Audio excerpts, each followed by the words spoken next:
The Poet and the Dragon. A Chinese legend.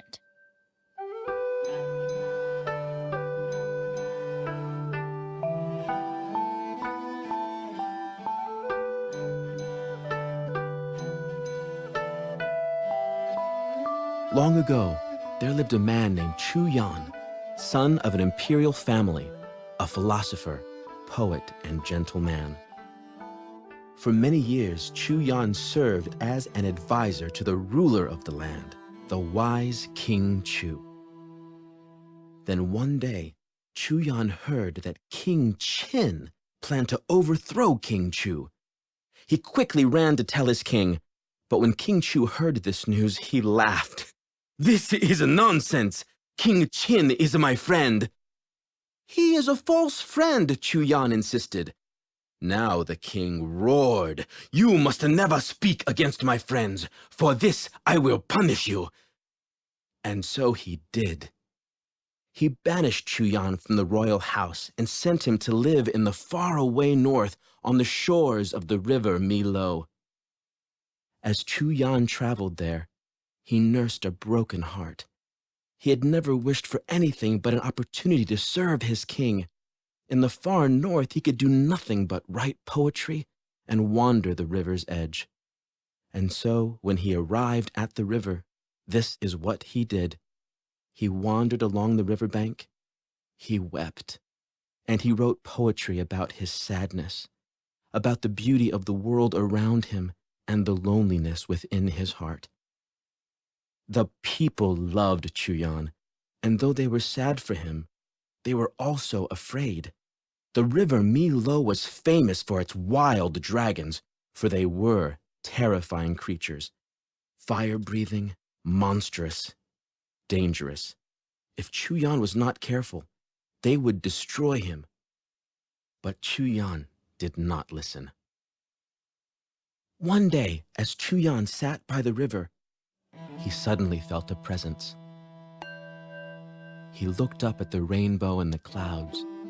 He wriggled his bare toes resting in white clover and shivered with joy. He inhaled the scent of the wild orchids, and suddenly he knew someone was near. He heard the rustling of reeds.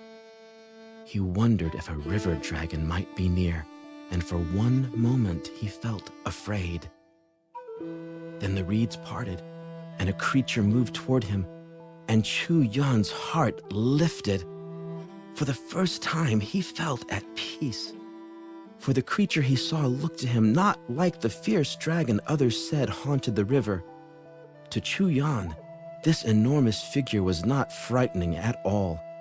He was certain this must be the river goddess. From that day on, the river goddess appeared every day. She swam to the riverbank and sat by Chu Yan's side to listen to his poetry. She could never hear enough of the beautiful language. The way the poet wove words more exquisite than even the orchid, more mysterious than the lotus leaves, more magical than the rippling water. When the dragon heard Chu Yan's poetry, her heart swelled with joy. Now Chu Yan no longer felt lonely. In the village, the people whispered about their poet. They feared for his life, but Chu Yan simply basked in the friendship of the one he called River Goddess. As the year passed, the north winds began to rage, and furious waves slapped the shore. The people ran for their homes to hide, and as they ran, they called out to the poet, "Please come to our houses. The river is no place for a man alone." They cried, "The dragons will destroy you." But the only thing that made Chu Yan happy in those days was the sight of his river goddess. He wrote poems and sang to her. Day after day they sat together, inhaling the sights, scents, and sounds of this faraway world. Chu Yan wrote, "We understand each other because we both are misunderstood." The dragon moved closer, for she knew this man was as lonely as any dragon, and his words touched her heart. Each day at twilight, the dragon returned to her underwater home, and Chu Yan grew sad again. If only my goddess would stay with me, he sighed. Sometimes he wept himself to sleep and thought again of King Chu and of his desire to serve his king and his country. Then one night, the people learned the news, and they ran to tell Chu Yan. King Qin had overthrown their king. The man King Chu had trusted, the man King Chu believed to be his friend, had betrayed him. Chu Yan had been right all along, and now King Chu was gone. Chu Yan wept at this news, and the next day when the river goddess swam to his side, he said to her, "I have nothing more to live for. The king I loved and wished to serve is gone forever. If only he had listened to me." The dragon's eyes filled with tears as she listened to the poet speak of his sorrow. She whispered, "If only you could live with me under the river." When Chu Yan heard this, his eyes lit up. "I know. I'll follow you. I'll live under the water." And with that, he leaped into the river. "You are the only creature in the world who understands me." But Chu Yan could not swim. He began to drown. And when the dragon saw this, she reached for him and clutched him to her side. In that moment, a fisherman nearby heard the splash and cry. When the fisherman looked up, he saw Chu Yan in the dragon's grasp. "The dragon is taking our poet! Come, help save Chu Yan!" A moment later, dozens of villagers were racing to the river's edge. They climbed into their boats and paddled as fast as they could toward Chu Yan, who clung with all his strength to his goddess. When Chu Yan saw the people slapping their paddles upon the surface of the water, trying to frighten the dragon, and when he saw them raise their spears to kill his beloved, he pushed with all his strength, taking the dragon with him under the water.